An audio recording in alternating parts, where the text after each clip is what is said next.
welcome to the Exploding Heads Horror Movie Podcast, episode 240. 240. Yeah, Wow. here we are. Wow. It's Yeah, I'm Dave June. Z. I'm It's Christian, June. and Yeah, it's it's June. Christian. And it's June. It is June. Wow, Yeah, man. June 5th. June 5th, a partial list of my favorite things. Sunset from my office window.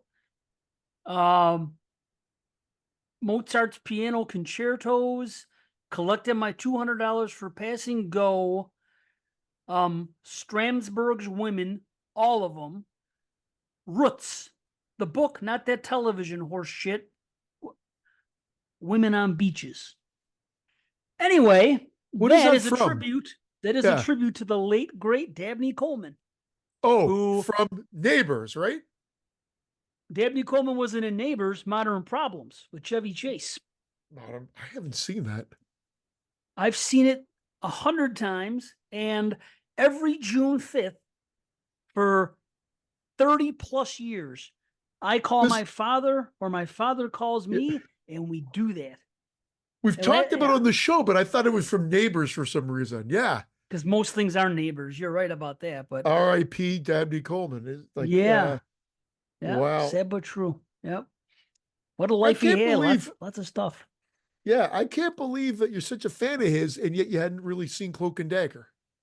It's funny to me. Well, I don't know. Was it a comedy?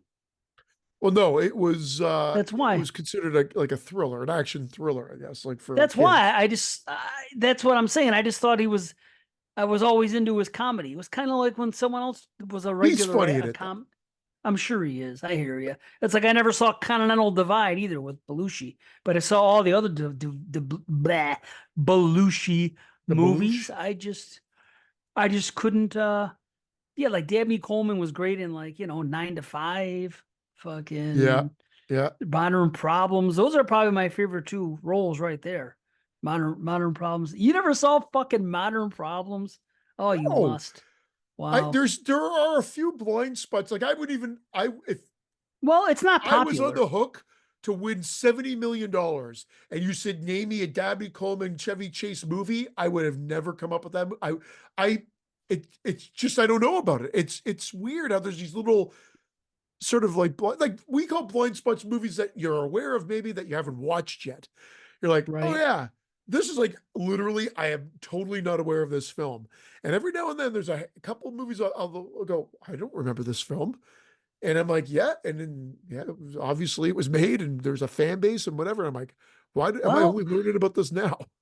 It's not really popular. It's just one of those movies that was kind of under the radar. And I don't think it was a commercial success. I mean, you think at the time Chevy Chase could do no wrong, but I don't think it was very popular, but it was on cable a lot. It was one of those movies that was on cable, like HBO, a lot when we were kids. And that's how we got introduced to it. Like, it was him and Dabney Coleman and Nell Carter was in it. And, Brian Dole Murray's in it as well. And it's cool. It's basically about Chevy Chase. It's kind of like the Toxic Avenger, except he doesn't get transformed into the Toxic Avenger, but toxic waste dumps on his car as he's driving home from work, Chevy Chase, and he gets powers in his mind where he can move things and shit. And he just goes places, and Dabney Coleman's a real bastard in the fucking third act. He's great. And he gets just watch it. How have I not heard of that, but yet I've heard of Zapped? Zapped was always on HBO. But it was raunchy, and it was on like late Friday and Saturday nights. How could you not want to watch Zapped? Are you kidding me? There was Zapped Again, right? Which was not as raunchy. Whenever they did a sequel to a raunchy comedy, other than Porky's, it seemed like the sequels were never. It's almost like they abandoned the raunchiness factor. Revenge of the Nerds, Part 2 compared to Part 1. PG-13. That's why. I mean, there's still some laughs in it, but it's not the same movie by any means. Yeah, crazy. But you're right. I wonder how many instances there are about that. Yeah, they had the sequel, and it's just, it's odd. They did. I'm not do even that. sure. Meatballs too. Although Porky's with 2 me. wasn't as I don't remember Porky's 2 being as raunchy as part 1. I might be wrong there, but I remember part 3 Eh, kind of bringing it back again. I just yeah, remember the Swedish girl at the graduation exposing herself under the gown, and then Pee right. Wee, was his name Pee Wee? Yeah. With it when he gets his boner through the gown, and it's even though you're Oh supposed to have a yeah. small one, it's like You got a big one there, right? Yeah. Oh man, what was I gonna say? Pee Wee, Porky's, Meatballs too. Meatballs too. Okay, so hold on. I want to say that the first Meatballs wasn't even rated R. I could be wrong about that. Let's see. Meatball, yeah, PG. But Yeah, for some I don't reason, remember it being raunchy meatballs. it It's like not raunchy. it's like oh my, the Bad News Bears, a different era of comedy. Yes, yes. Yeah, But Meatballs 2 was more like a kids movie than a teenager's movie. You know what I'm saying? That's what it was. I thought they got Eh, raunchier like as they went on. Like, isn't there a 3 and 4? And isn't one of them like Maybe. a dead porno star helps like it Yes. got really crazy. Audrey Landers or something was in it, if I'm not mistaken. One of those girls. Yeah. Yeah. And then they brought it back to that. And yeah, it's weird though. I bet we could talk about a lot of those type of comedies that spawned like other ones. You know, was there a Hard Bodies too? I don't remember that, but they Yeah. screwballs. They had off 1986. they had offshoots of screwballs or screwballs 2. Screwball Academy, I think was another one. And they were never quite as good. Not that Screwballs was great, because Screwballs was like again a Porky's ripoff. There's like just like Friday Halloween spun Friday the 13th, and then as well as you know, we well know, a slew of imitators. Porky's Oh and yeah. you know, the team comedy was just crazy after Sex that. comedies everywhere. There was Hot Oh, Dog. There was freaking yeah. all of those movies. They were just coming out left and right. They Hamburger. were, yeah, Hamburger came out. They were always on HBO late at night on the weekends. You know what I And mean? Hard my Bodies favorite too. ones, They did make it. Dude, I listen can't to believe this. 3.3 out of 10. it. Holy cow. That's Well, awful. the ones I liked, we've talked about on the show, but like, I mean, obviously, Porky's I liked, but I preferred like Fast Times at Ridgemont High, Oh, well, Revenge of the yeah. Nerds, Yes. and Oh, by Last far. American Virgin. Yeah, that's Those good are too. those 3 for sure. And then like there's a lot of like the Wildlife, Fraternity Vacation. They're good. They have Hmm. their moments. That one Sean S. Cunningham did, Spring Break, is fucking dreadful. Like Yeah. it is dreadful. Oh, Yeah. it's barely watchable. Dude, there's a lot of them too. It's almost like slashers were at that time. It Oh, was all these freaking screwball sex comedies I coming know. out all the time, and anyone can make them. Just get some attractive women and have them take off their clothes and have horny guys Yeah. running around cracking sophomore jokes, and here we go. And then Instead of piece kills it and together. boobs, it was just boobs and more boobs. It was just Yeah, boobs and a couple and some crazy hijinks. and misadventures, right? Like Animal House, in a way, kind of started it inadvertently.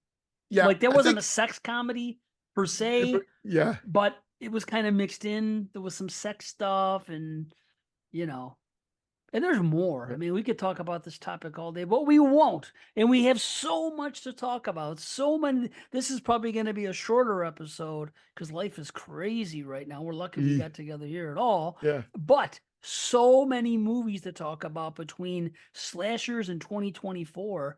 This is going to be like just boom, bam, bing. I don't even know if we have a headline or what because I We don't were even know gonna start. what we We all were gonna saw. start. We could talk about anything. We don't even have to I say know. there's just 2 movies we're talking about tonight, because we've watched all of them. Like, we were at one point, this was going to be about the coffee table. Then it was going to be about the First Omen. Then it was going to be about You'll Never Find Me. And it was going to be about something else, so that we could talk about them all and just do Yeah. little mini reviews, because I don't want to take away anything from you from the coffee table. Um, I think I told you in chat that I liked it. I just didn't consider it a horror film.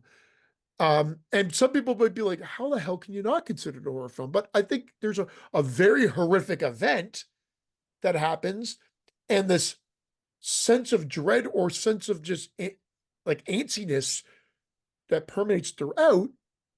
But I didn't feel any horror or a sense of horror or whatever. And then at the end, I didn't really think just the way that they filmed it. It was more of a drama with like a almost like a dark comedy with this horrific event that just kind of hinders over anybody. So why don't we talk about it? Why don't we start talking about it since I I just guess, rambled on about yeah. it? And I guess I was gonna ask, I was gonna pose because I'm what do you call it? I don't really have a dog in the race here, but I was thinking of a couple different things. And one of the things I was gonna pose to you was, as you said this, if you don't consider it a horror, what do you consider it? Was going to be my first question, but you've answered that for me. You said a drama with dark comedy in it or something, which I suppose, see, when I think of drama, I think of, I don't know, but Well, anyway, The Sweet I'm Hereafter not. is my perfect go-to comparison. Not that it's a different movie, and the tone's still different too. It's all about tone, and the beginning is like you're like, I thought it was going to be like this thing where this event like turned into a series of events, which I it kind agree. of it kind of does in a Right. dramatic standpoint from what's happening within the family element, but not where I thought it was going to go from a horror movie or a movie I standpoint. agree.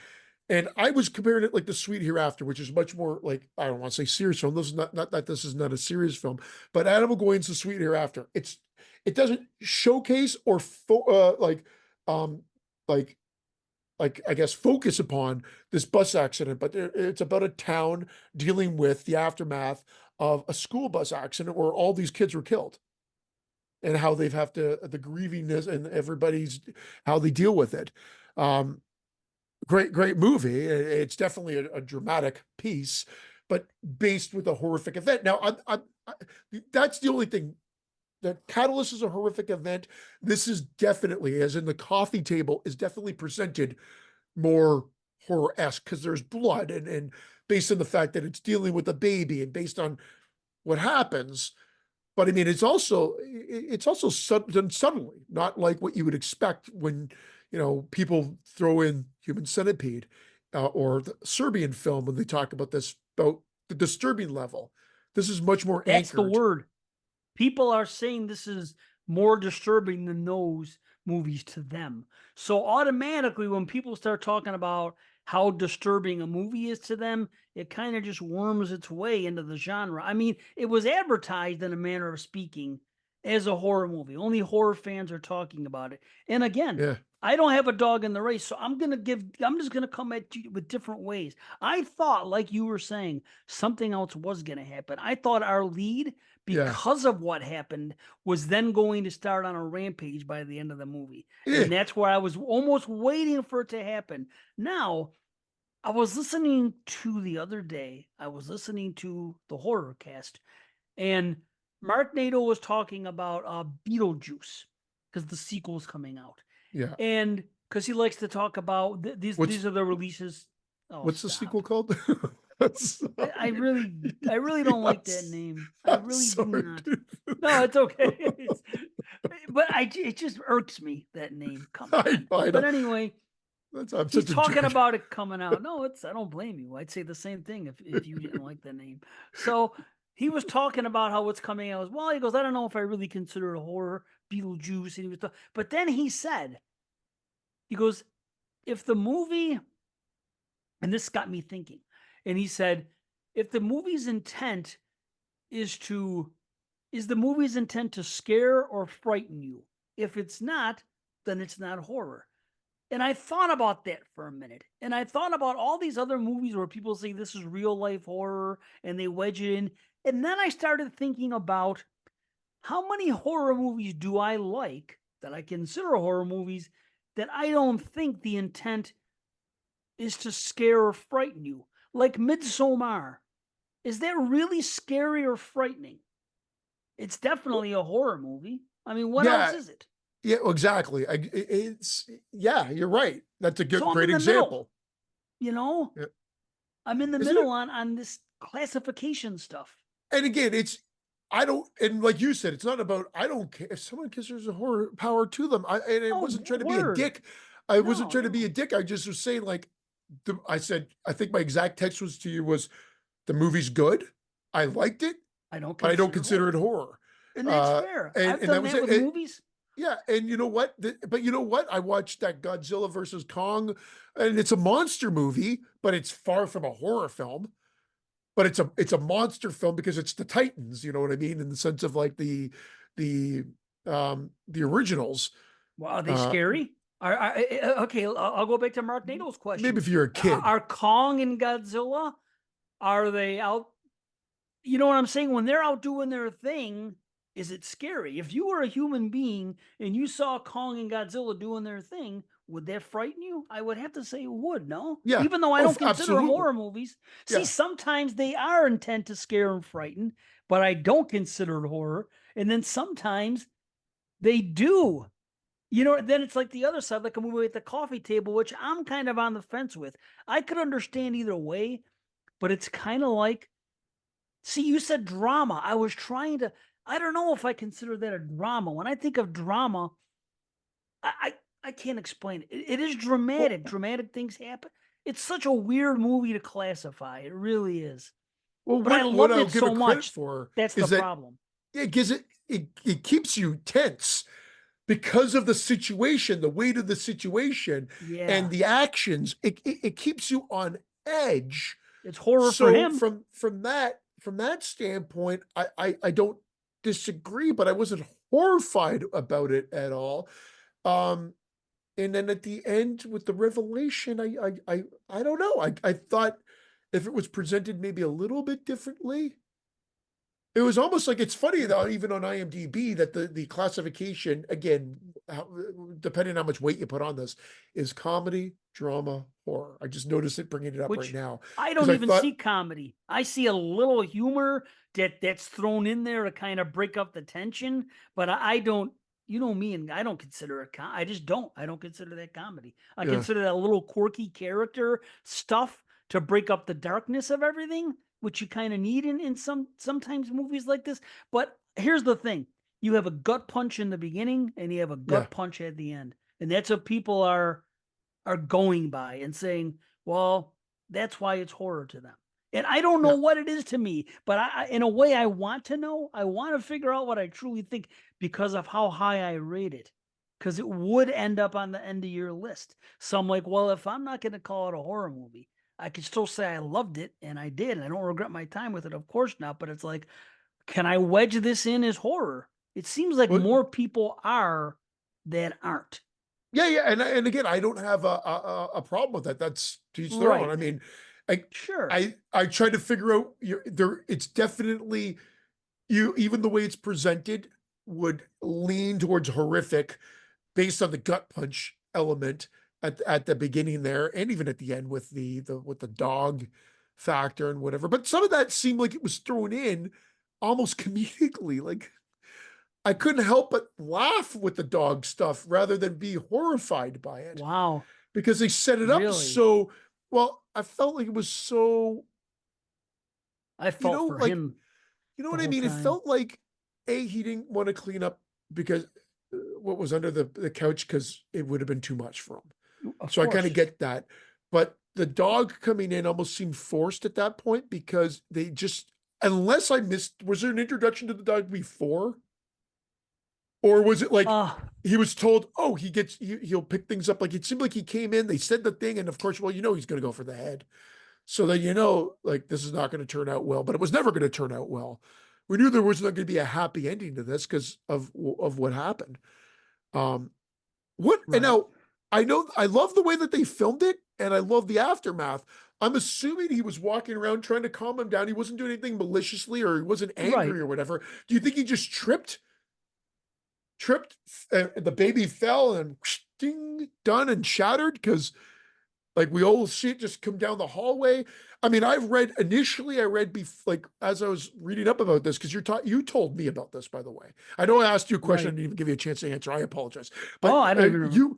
you shot it to me. You said we should do the coffee table. But I was talking about it. I'm like, what the fuck's the coffee table? Another one, like kind of like modern. What was it? I'm like, what is Problems. this? Yeah, this came out. It was made in 2022. I hadn't heard boo about it. All of a sudden, I guess it dropped, so then everybody was talking about it, and I didn't even know. And then I looked it up, and we both watched it, and I was like, what was my point? Oh, so I read some stuff about it as I was researching it, and someone said, "Oh, I think the salesperson's the devil." Whatever. I think that's reaching, man. I didn't get any of that. I didn't think there's any allegory going on here of Interesting. like this person being so and so and whatever, because they weren't Right. portrayed like that at all. I at least not from my understanding. I thought it was very matter of Interesting. fact. I thought it Hmm. was all about this horrible event that just happened and them having to deal with it and the yeah, I mean, will not deny Hmm. that it's a horrific event that leads to a horrific end for this family, but I still don't know, just based on how it plays out and how it's presented to us, if it's a horror film. But I do Fair. not No, fault anybody for thinking that. dude, there was a movie that came out, was it last year or the year before? It was called Birth Rebirth. Oh yeah, And the one I loved. Yeah. okay, I didn't consider it horror, and the people that did were basically saying, well, it's somebody bringing somebody back from the dead. How is that not horror? It's basically a zombie. But the way I looked at it as a medical professional, not a mad scientist, not somebody trying to do things. So the way it was portrayed to me, it was just a person of science trying to do something to cure, death if they can and do it. So the way it was presented, and one Yeah. bad thing did happen, but to me, that didn't constitute a horror film per se. It just didn't. But I was in the minority there. And it happens sometimes. We And I'm watch going to be in the something and minority here, I think. I think so, but here at the same time, I understand why you're saying it.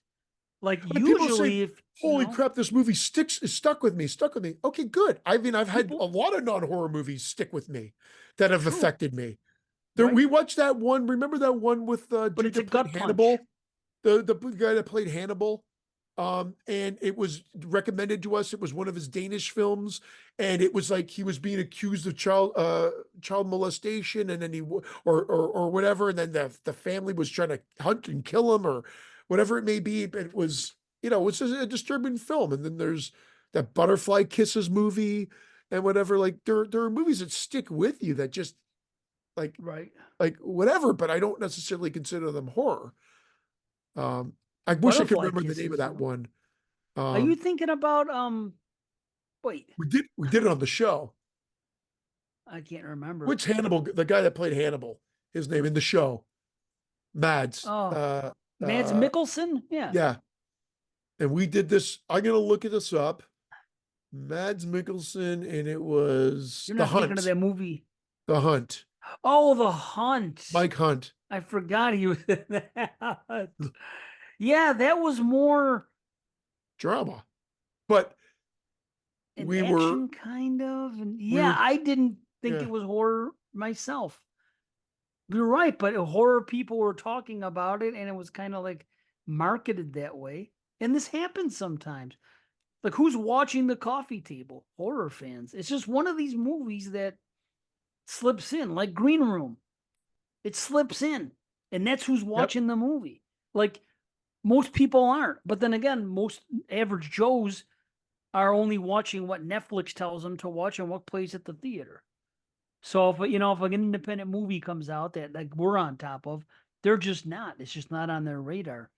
It's so weird, but at least people know, like people we talk to and people listening and talking to each other, we aren't doing it to be gatekeepery or any of that stuff or say, we always say to each their own. And if you put it on the list, so be it. Just like when we do episode 250, if Yeah. somebody has a movie, because I'm going to talk about some later, one of these movies that I don't really consider a slasher, it's not the end of the world. They consider it a slasher. So what?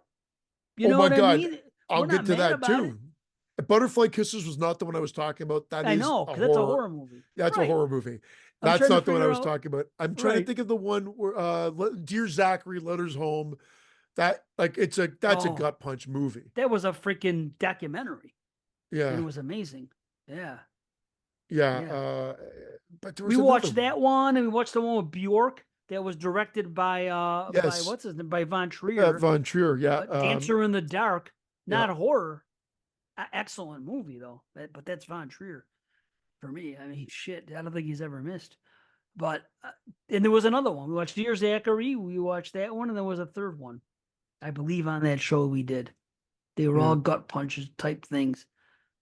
I forgot the other one. Okay, but then there's also gut punches in that one movie, and no one really considers it horror. The movie, with what's her name, Ellen Bernstein in it, and Oh, what's that? Requiem for a Dream. Everybody loves. Yeah, which I I saw love that last one. year, Yeah. and what she was going through bugged me out more than the heroin people. For whatever reason, the way it was portrayed, As the that guy was has the giving me teeth and the pop. anxiety. Oh The yeah. pills and stuff. It just, I don't know. I can't explain it. It just wigged The, me out. no, I You agree. I know? agree. Well, that one Yeah. was borderline. I remember that saying like it was even when I saw that with Carrie when we were dating. I think I told the story. We went to see it, and the soundtrack blew me away. I'm like, I got to get the soundtrack like right away. It was Right. amazing. Um, that, but it was that to me was a dramatic piece, like almost wanting to be a horror film. Like I have no problem with, so it was like almost like on the edge of horror the way it was presented. I think he did that Hmm. with that movie and Black Swan. I think he plays Well, there you very, go. Dude, I was yeah. going to say Black Swan. Well, that's I his other, consider it a horror movie, yeah. and some people do not.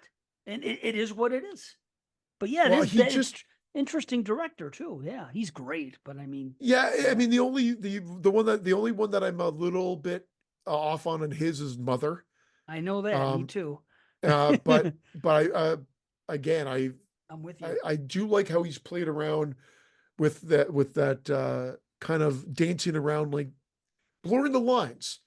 And again, that's why I can't say anything. Like no one, like, it's such a horrific event and such a horrific end that I can't fault anybody for saying it. I just feel like as the movie progressed, in one reason is because it didn't go the way that I was expecting it to go. And that's fine, that's okay. But it just meant I thought, Right, oh, this is going to go down into a spiral downwards, and there was really no spiral. It just unfolded in that very right. uncomfortable way that you would expect it to unfold based on what happened at the fucking beginning. So, and It again, I'm does being have that repetitious. moment, but it has that moment like they have in Hereditary. It has that moment with the jaw drop when you're like when somebody dies, and it's like people will be covering their mouths, seem to like, Yeah, yeah, you know no, what I mean? And I can't disagree. And I like the when you movie. get Like that again, feel, yeah, right? When people get that feeling, they liken it to horror. You know what I mean? I hear you. Again, I'm not.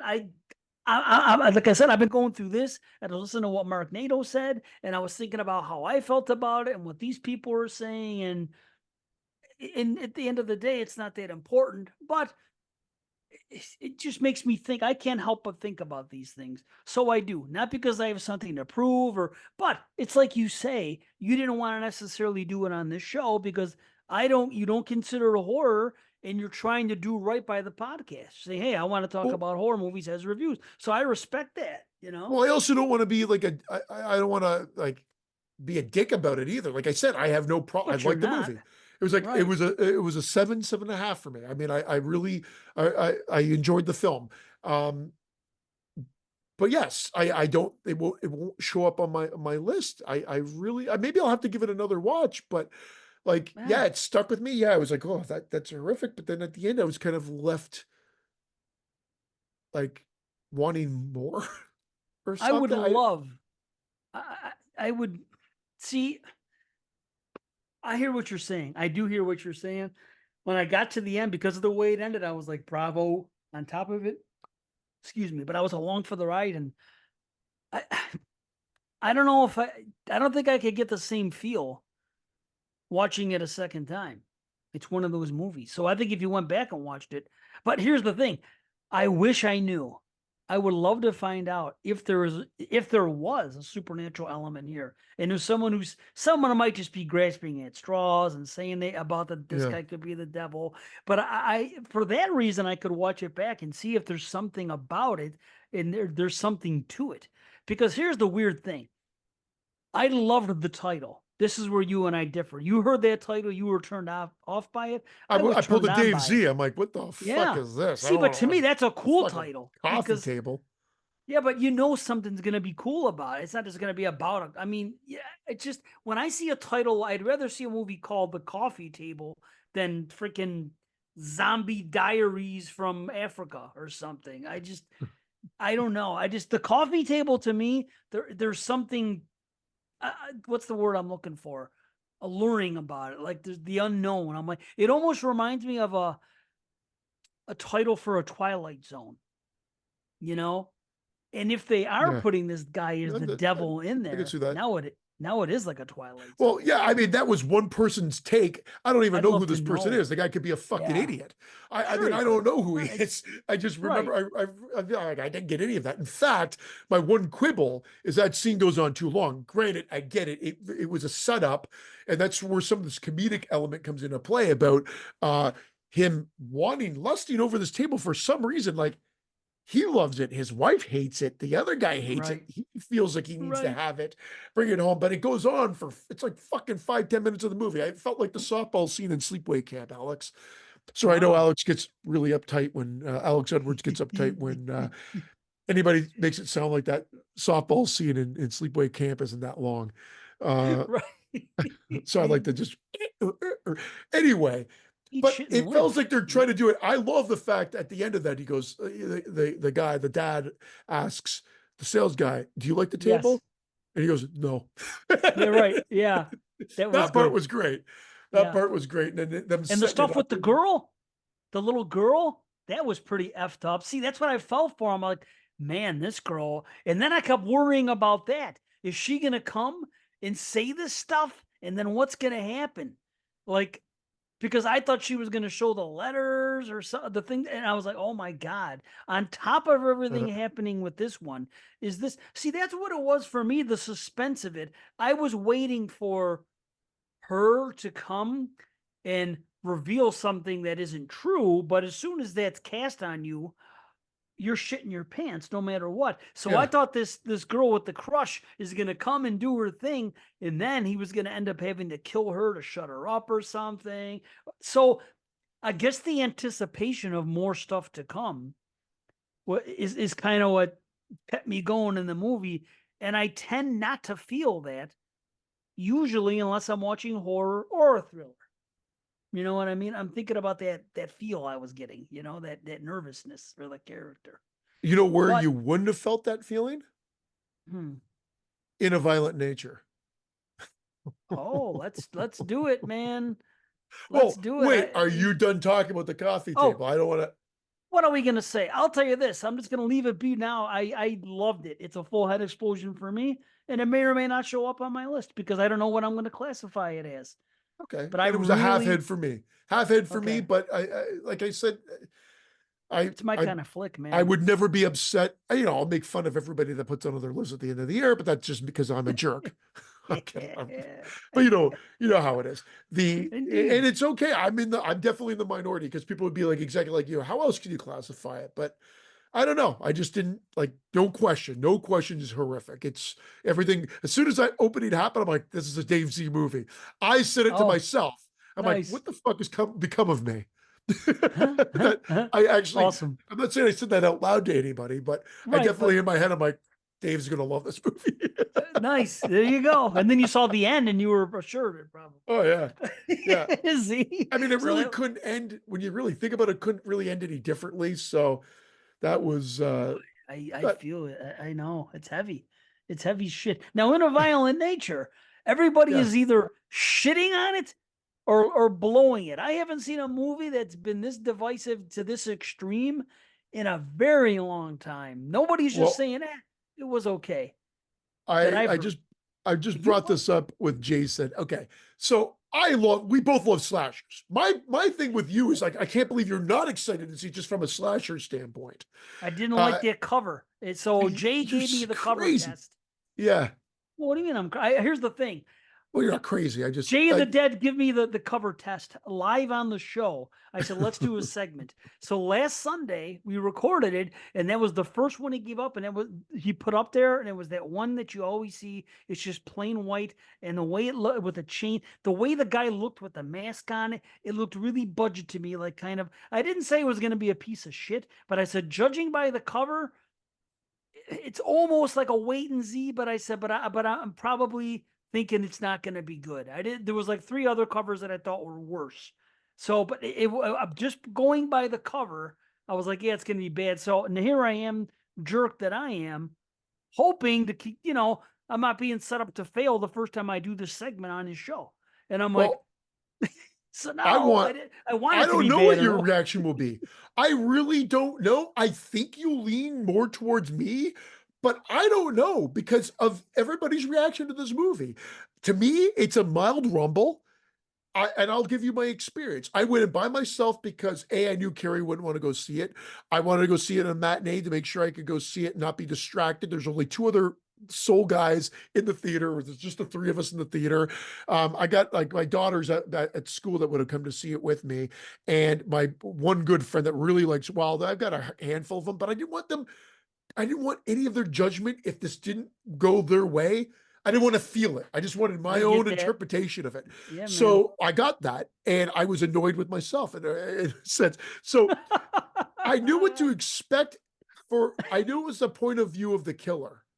I knew that aspect of it, and I'm not going to spoil shit because you haven't Sounds seen good. it. Right. So that part is the unique, cool part.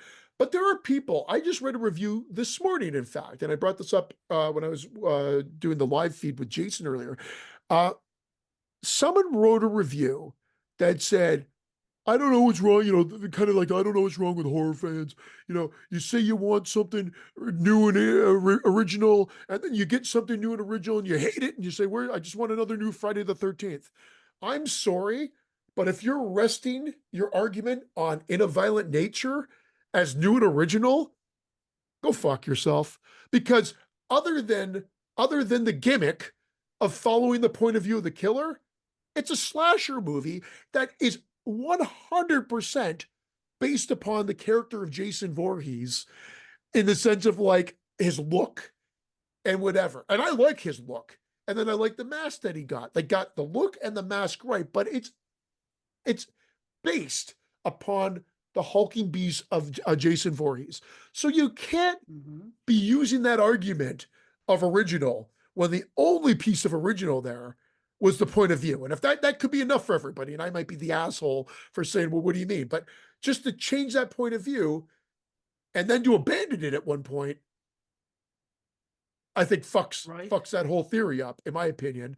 The kills are great. There's a handful of really good kills in this movie. That part, you have to give it to them. There's definitely some great kills. So the killer looks good, the mask is good, and there's a few great kills. That's where the positive end.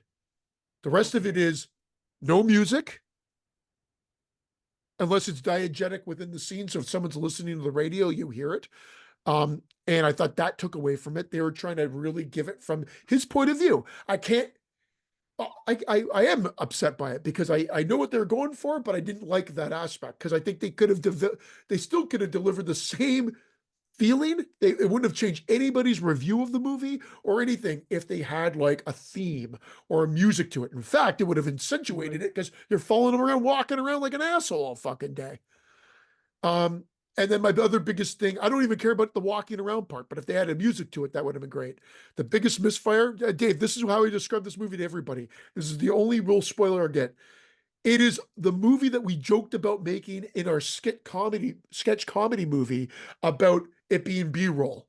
What if we followed Jason going hee behind the tree set, and they missed the biggest opportunity of all, which is him setting up a character like stringing up out a tree to eventually fall out and scare another would-be victim later on. They missed that opportunity. So that did happen in the movie, is what you're saying. It did not happen in the movie. No. What I'm saying is that you didn't see the setup, but you're saying at one point in the movie, somebody did drop down No, they missed the Oh, whole. okay. They didn't do any of it. But Okay. I'm saying that was the missed opportunity when you're following the killer around and we've seen him. I mean, maybe it's just me, but that's the part that I would have been interested in. Like we see him playing around with Sure. things, whatever. And like again, I'm Like almost saying Leslie too much Vernon. since you haven't seen it.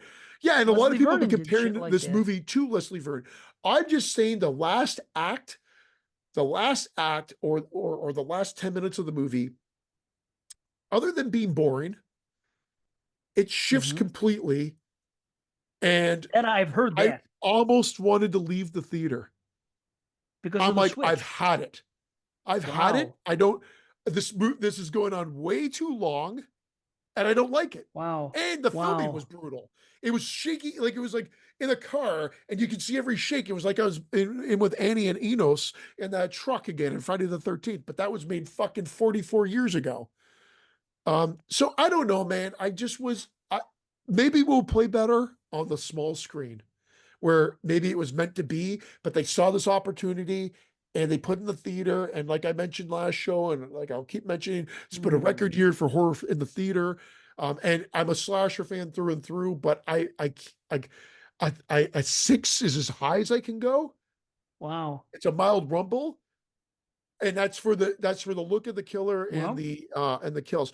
But I don't like people saying try to use this movie as original.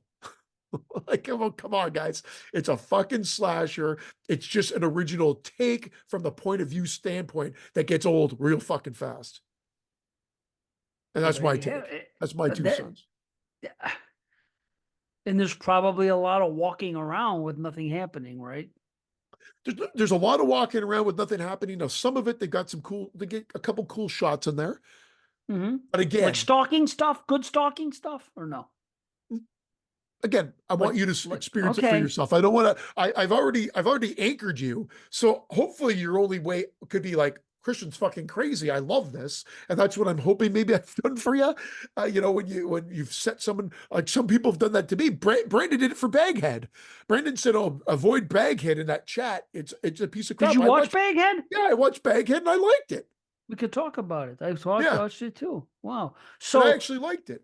I'm gonna see this in a violent nature when it comes to, I wasn't gonna go to the theater to see it because again, I'm not expecting, I'm not expecting it to be a 7. So when I say something fails the test is I want to see a movie that's gonna be a 7 or higher. And if I could look at a cover and say it's not gonna be a 7 or higher for me, and I end up being right, well then my method is foolproof for me. It doesn't mean that someone else isn't going to rate it above a 7. I just know that my method and the stuff I do works for me. And I could probably, and I mean, this is a very divisive film, so it's different. Oh, So I will see it, but I'm a little ticked off because I keep hearing people comparing it to Friday the 13th, and I'm just thinking, without seeing it, of course, I'm like, just stop. How can you compare something like this to a Friday the 13th?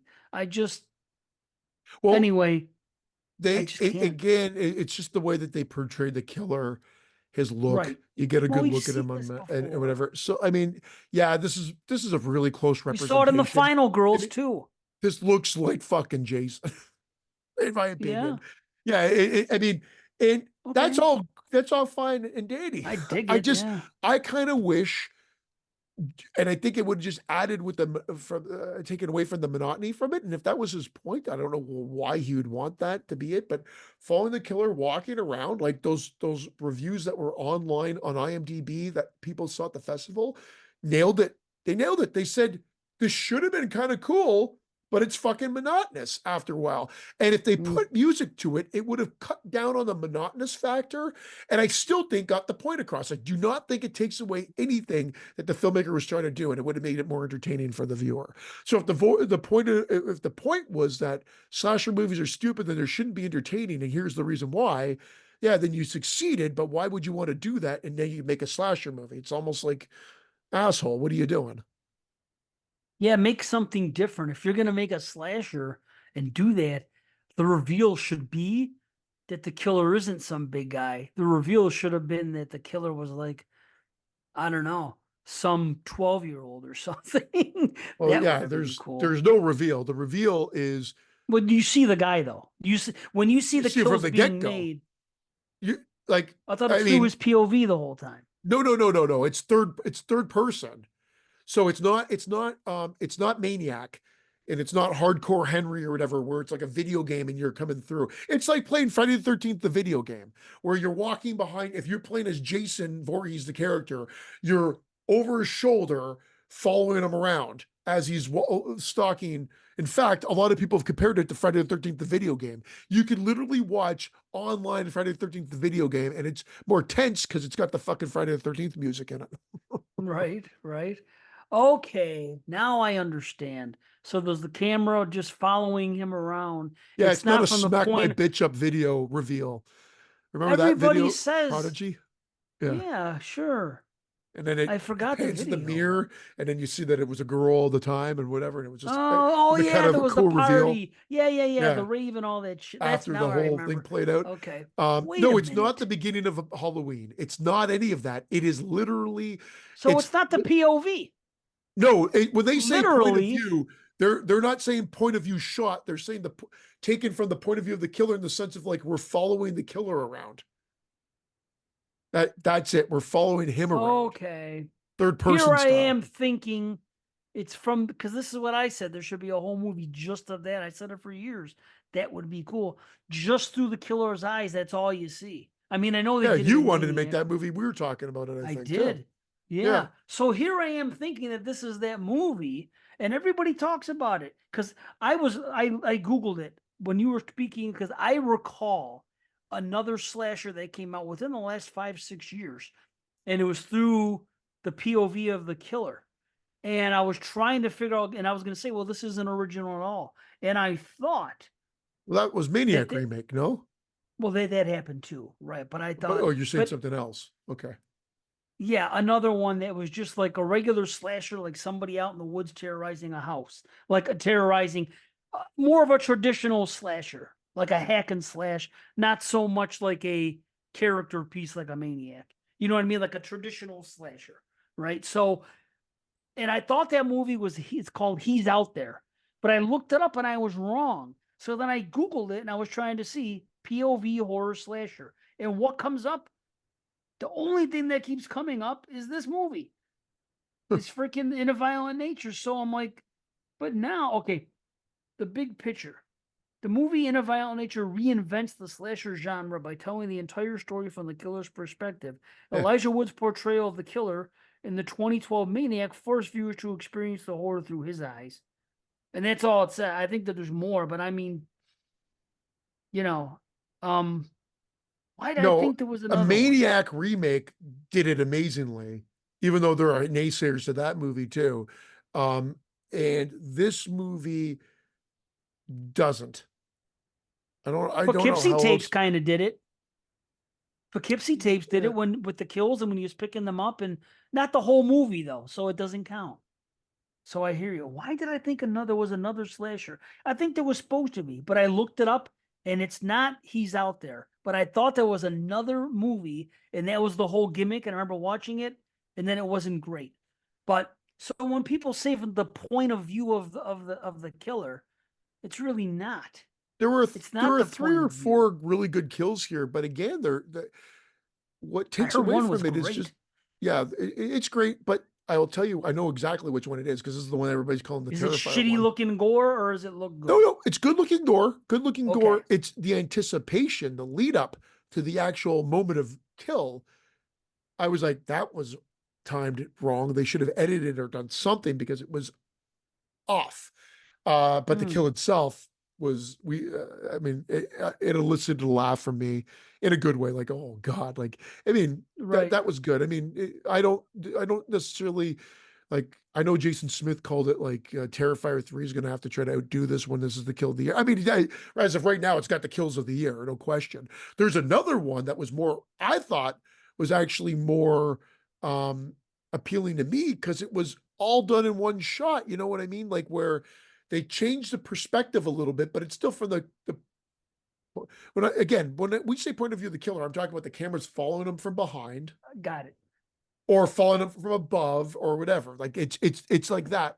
Or Okay. it could just they could cut away and show a different angle, but that's where it Basically, goes. Yeah. basically, I didn't mean to interrupt. I'm sorry. No, Go I've ahead. been doing it all night to you, so I I apologize. Yeah. didn't, I had an idea in my head because the word popped in. People should be saying that this movie is a slasher that follows the killer. From the perspective Follows of the the killer, killer. maybe. I don't know. But yeah. Now the perspective to me seems still would lead me to believe POV, his perspective. I mean, Oh. it And they so it's dropped the like ball they so should just say badly at the end follows. It that they follows the just killer. the more I'm talking about, the more mad I'm getting too. But not mad, we talk extremes, but it's a fucking Disappointed. movie. Yeah, but it just like it's more the shift at the end. I'm like, why did they do this? What? And they tried to do some artsiness to, I think, I think it was more of a distraction, but to shift this, to do the shift and talking cryptically. And then I was just like, no, I'm not on board. And then we get like this 10-minute dialogue scene. I'm not on board. I don't care if it's so and so from whatever, and then and whatnot. And I know what they're trying to talk about, but I'm not on board. And there was a little bit of anticipation. And the second the final credits said, I said, I'm not even waiting to find out if there's something. I'm out of this fucking theater. I was Wow. so fucking, I was annoyed at the end. So like Okay. I almost would have failed it, but I there was enough good to keep me going, and I do want to watch it again. So that would more Okay. be like a 6.5, I guess. But I even 6, I'm at that border where I say I'll watch it again.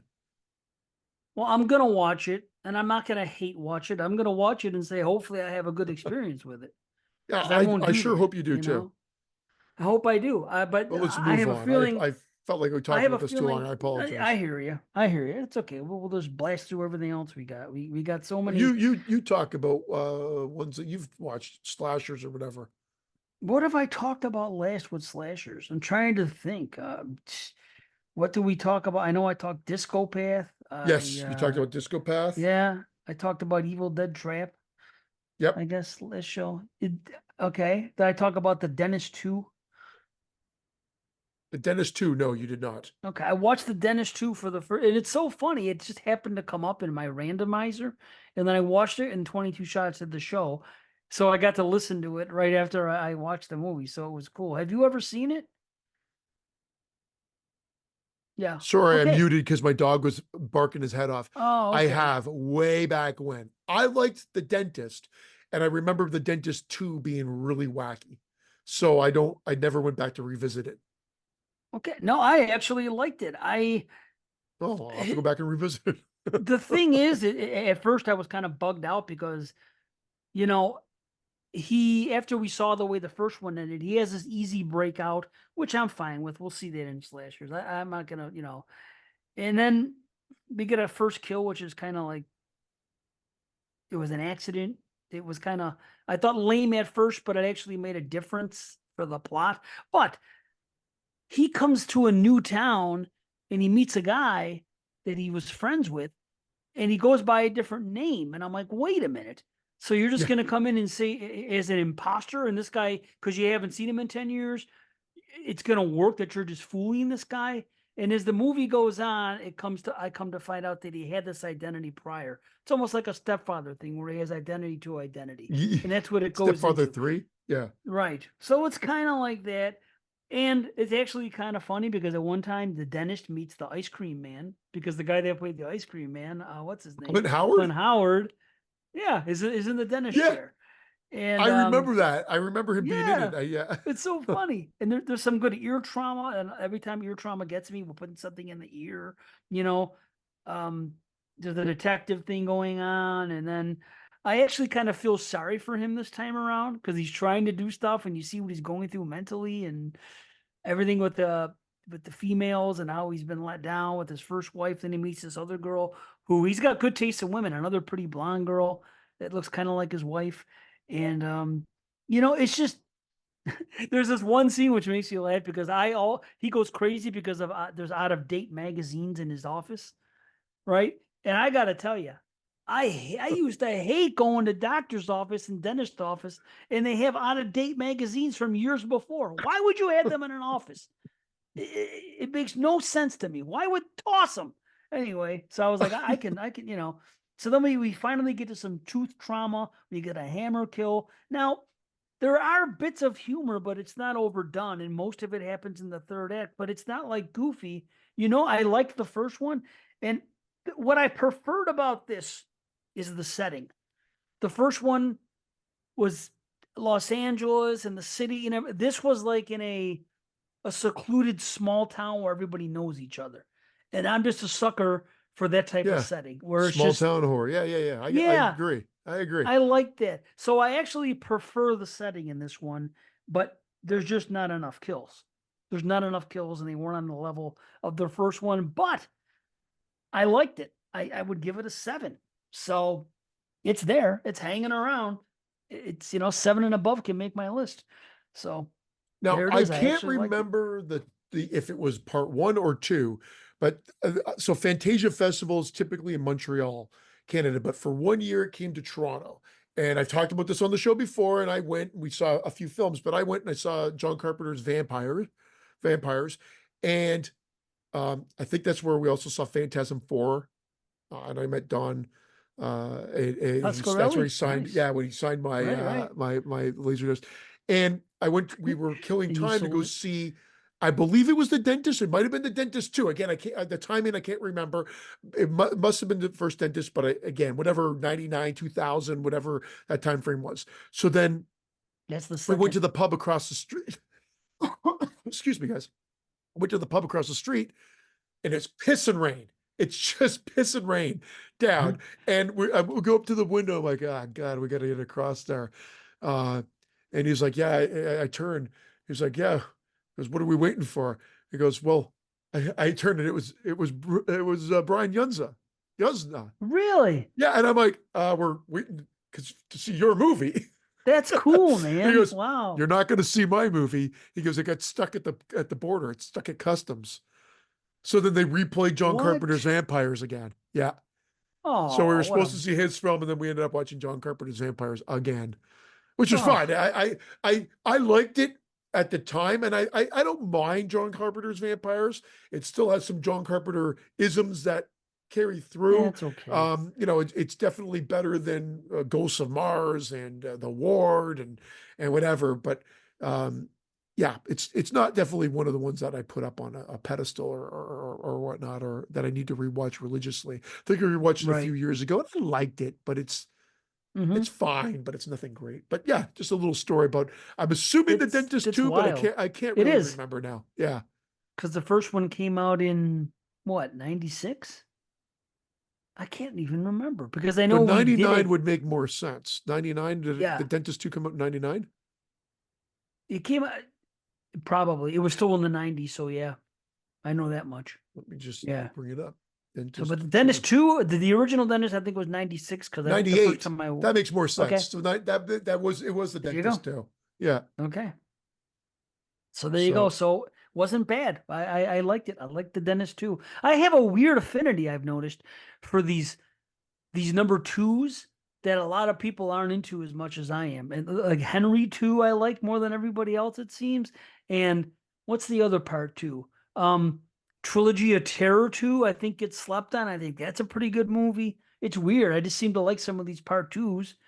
Uh, I don't know. People just seem to take a dump on them, but I don't know. I like them. Those three movies. I'm thinking of I those think are I the remember deuces I JP like. liked Henry too as well.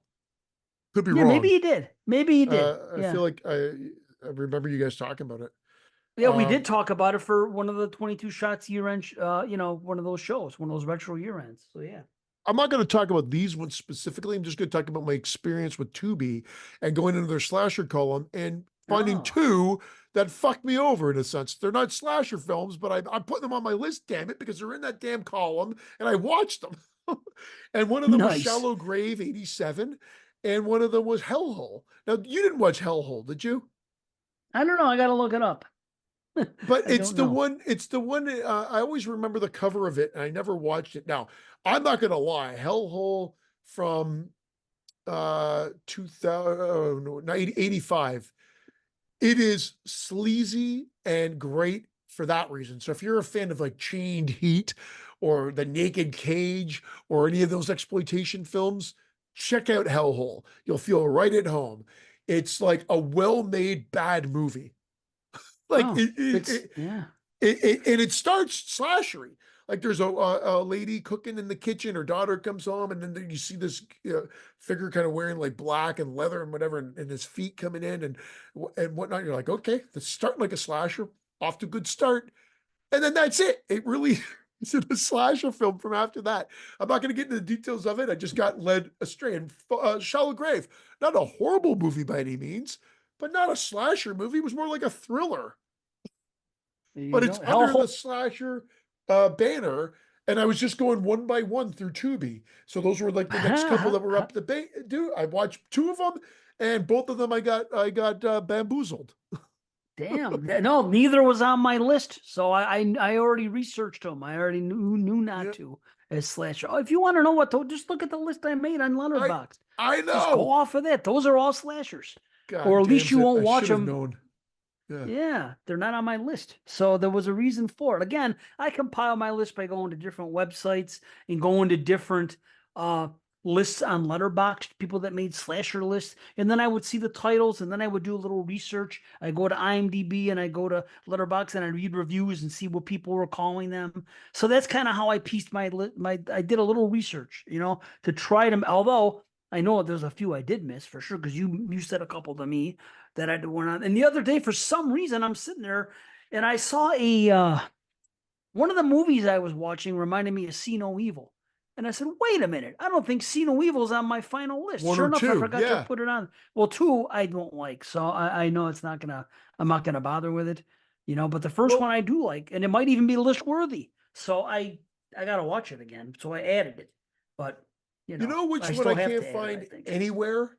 And I mean anywhere. I can't find it to buy. Or to rent, buy, or whatever, is that Bloody Beach that you watched. It's not on YouTube. It's not on Plex. It's not on Dave Parker's Plex. It's not out to rent. Wow. And How did I so get the it? only thing I found was a YouTube video that showed all the kills. And damn, it looks like a good slasher movie because I watched the kills. Because I was like, I got to watch something of it, but I can't count it or anything because I can't find the fucking movie. But it looks very Bloody slashery, Beach, and the huh? kills were pretty darn good. You had mentioned it a couple shows ago. That's why. One movie I will talk about very briefly. Did you watch The Chill Oh, Factor? Did you watch The Chill Factor? did That's I one of these watch? ones that were, I guarantee, I had never heard of this one. The cover art looked a little familiar when I saw it. So maybe the VHS resonated with me back in the day. And so I did hear about it and just blocked it out. But I never watched it. And it was one of those ones I think got the Arrow release. All these companies seemingly, slashers and horror becoming popular. I think they're like hot to trot on picking up like hidden gems or not even, let's leave out gems, hidden movies that now suddenly got a resurgence because of Blu-ray or whatever it may be. And The Chill Factor is exactly Right. one of those movies. It's not by any means a good movie. I don't even think it's a good slasher movie. In fact, I don't even know what the fuck happens in the movie, but four people die and the movie ends and it's on Tubi. And it takes Parker place, has it, dude. I'm sorry to interrupt, but Parker has Bloody he Beach. That's has how it. I watched it. He's the only way I watched it. I Yep. swear I It's not searched for this anywhere. thing. Okay. Nope. Bloody Beach, Parker. Watch it. Yeah. Yep. Yeah. Yeah, Yeah, watch it's it. it's so hard to find. I know he only keeps hard to find movies, so that Yeah, would it's make sense. nowhere else. It's nowhere Okay, else but there. but the Good old Parker. chill factor, I could do you a favor and say don't watch it. I mean, All right. Nah, I I mean, won't. it's got one, possibly two okay kills, one Hmm. decent one. The production value is maybe a little bit better than what you kind of expect. Like, but again, when Arrow puts out a Blu-ray or whatever, you're going to see that production value there. But it's kind of a supernatural slasher, and it takes place in a cabin and lots of just waiting around talking and nothing really happening, and then Nah. something they go to sleep, and one guy goes out to get help, and then everybody dies within the last half hour. So I don't know, definitely avoidable. It's not horrible, but it's Right. definitely like a mild rumble tops. Damn. Yeah, I'll skip it. That's for sure. I got it. I've done actually pretty good. Let's see. I can't remember this one, so I won't talk about it. Although I did give it a 6.5, and I liked it. It was, but I tell you, my last notes say I like the kids. It's a missed opportunity. It's a unique twist, and that movie was called Night Screams. So, but I gave it a 6.5. So I mean, it's worth seeing. You know what I mean? Night There's Screams?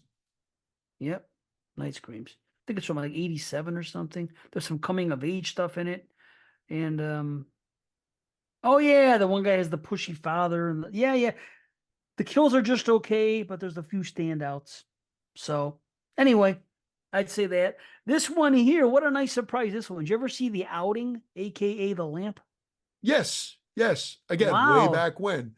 Yeah, that one is the one where the kids go.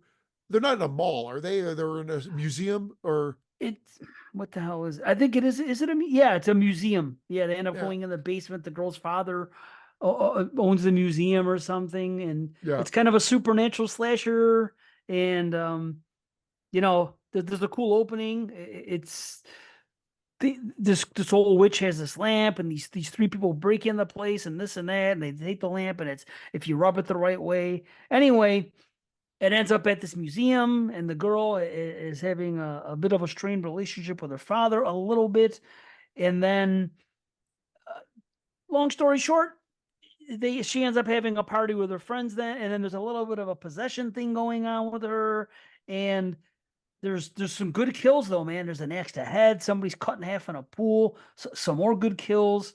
Some things happen that are supernatural, where um snakes get released on somebody. So that part isn't so slashery. But for the most part, and then people have these masks on, and they have like these they're like the people. She has a group of friends, and there's some other people that aren't really friends come in. It's like an ex-boyfriend, and they come in, these put these masks on, and then there's these cool kills happen to them with the mask. But it's there's a good surprising zombie type death that happens. But it's full of 80s charm, cheesy stuff.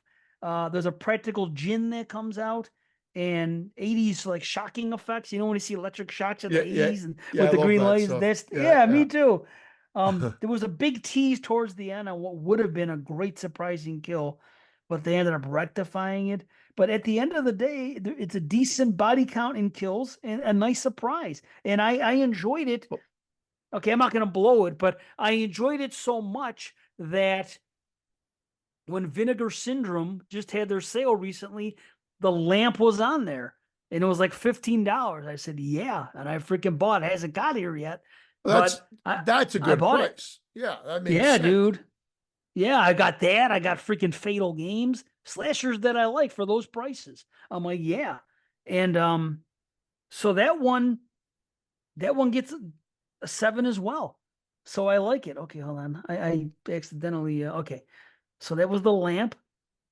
And then, okay, have you ever seen Hell High, aka Real Trouble? No, I know the poster art for it. I never Well, rented it. I want to talk about it because it's so unusual, and it only really turns into a slasher in like the last 15 minutes, and it's more like a revenge thing. It's almost like people that are fans of uh like House on the Edge of the Park.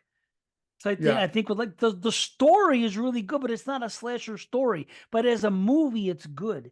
And there's an accidental death in the beginning. A young girl kills two teens by accident, and you got to see it. I'm not going to say anything. And then later on, it's weird because that young girl, like I don't know how many years later, but she's supposed to be 26 years old. Supposed to be like I don't know 14 years later, and she's the teacher now. And for some reason, at the most she's going to be 26, and judging by her age at the beginning, like she's a child. At the beginning she's anywhere between like 8 and 12, I would say, right? But she looks like she's at least 36. It's weird. I don't know why they casted this woman to do it, but whatever. But she gets mad. There's some shit starting kids. There's some football players, and there's a kid that's a bit of a punk, and the one kid quits the football team, and he joins up with these kind of outcasty kids. So there's this like teen stuff going on, and they prank the teacher, and they prank the freaking football people because all of a sudden he gets against football, but the punks are kind of against it to begin with, and he joins their group. And it's like almost an hour, and there's no other kills yet, right? Since the beginning. And then it's weird because they keep talking about this one character because he starts hanging out with the punks, and it's like a guy, two guys, and a girl, and then this new guy. Who used to be the football player. And they keep calling him, oh, who's going to do this? And they go, the quarterback. They never name him once, but they say his name about 4 or 5 times. Oh, yeah, well, let's go prank the quarterback. Instead, I don't understand why they don't do that, but it's weird. But at one point, there's a line that I know Robert Rodriguez or Quentin Tarantino saw this movie and took it from them when they made From Dusk Till Dawn, because the guy said they were going to run away after they commit this kill. And they said, we're going to go to Mexico. And someone said, what's in Mexico? And he says, Mexicans. They say the exact same thing in freaking From Dusk Till Dawn. So at an hour and 6 minutes after the stuff goes on with this teacher, because they go to the teacher's house to prank her, one thing leads to another, and that's where I compare it to like a House on the Edge of the Park type thing, where things go awry and one person's a real bastard and he takes it too far, and then we get a death there, and then we get one of the kills is cool after, like revenge time, but it's like an improbable pencil kill. It's like they just take a pencil and they put it in someone's head and it kills them. So I'm like, you could have done better there. There's a cool double kill at the end. There's a cool ending, and it's just a one of a kind movie. And that's what I love about doing this, about the year of the slasher 2, and watching all these movie slashers for the first time, and different style of slashers, and some of them aren't like, I'm having so much fun with it. And I come across, little curious ones like this that I recommend. I don't rate it high to 6.5, but I could see some other people enjoying it as a movie and for the story more than as a slasher, if you know what I'm saying. It's just, I gotta it's a check it out. quality I enough wrote it down. story. Yeah. I don't know if you can, like I said, it's just Well, literally. hey, I watched Hellhole and Shallow Grave, which I didn't hate, Yeah. but they're not slashers. Right. Now, would you consider, what do you call it, a slasher? Uh, the rape one. Not. See, my mind is so bad now. You know what I'm talking about, though. The early one, not house, not Last House on the Left. The other Last one. House on Dead End Street. No, the one that has all Oh, the freaking sequels, the good ones too. Hold oh, on. I I'll look know. right Spit on behind. my grave. I spit on my Yes. grave. Yeah. If you consider I Spit on Your I, Grave a slasher, I said I then spit on my grave. I I spit know on I my spit on grave. my right. I guess you could Two. if you get the plot. Right. Oh Damn you, shit. death. So would you consider that a slasher? I don't think so. It's a revenge for people that have wronged Yeah. her. But some of these kills are like a little bit more slashery, so I guess that's why it falls into the category.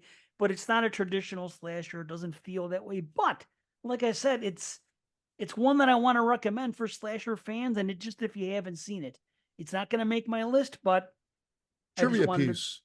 Shot in Yeah, man. 85, completed in 86, but not released until 89. Yeah, Almost weird, 2 years huh? after Christopher Stryker's death. Am I Oh, supposed to know who striker, Christopher striker, Stryker is? striker, striker. Oh, you know what I'm talking about? Yeah. Is that Airplane? Yeah, Yeah. Airplane 2, I think. But yeah, Yeah. could have been the first Yeah. one, though. Striker. Well, Yeah. I'll talk Ted very Striker. quickly. I'll talk very quickly about 2 slashers that I watched. One of them we were again contemplating, just because we're on a roll with doing some 2024 movies, but I didn't think you're going to like it. It was Killer Body Count. Although I actually, when I was watching this movie, the cover of this is terrible, terrible. It wouldn't want you like, but it was a new slasher movie. I figured I'd check it out. The production value was better. It was a Tubi original. I didn't hate it. I actually thought it was more enjoyable, more true to the slasher than like even Founders Day or Departing Seniors. But I again, remember you said that. but it kind of, at the end, by the end of it, it still just sort of sits in that same realm. So it's like a mild rumble. Like, I mean, there's nothing or less. Like, it's nothing great. It was watchable. There's a couple cool kills in it. And the reveal wasn't all that surprising. So by the end, yeah, I enjoyed my time with it, but it needed a few more kills. Yeah. It needed to get to going where it went, but it was okay. Like Right. if you're a completist and you just want to throw in something for fun, you could do a lot worse. Trust me. Right. Right. And then the other one was going back to one that I really like, and it's Stage Fright 2014. I've got the Blu-ray of it, There you and go. I like that too. And I still really like it. I don't know if I rate it quite as high as I initially did or whatnot, but it's up there. And the reason I don't is because there's actually less kills than you think there are in the movie. You put it on, you know it's a slasher, and it starts with that humdinger of one with Yes. the opening. That's Yep. fantastically It done. is great. Then you don't Yeah. realize that it's another 45 minutes or so until the next kill.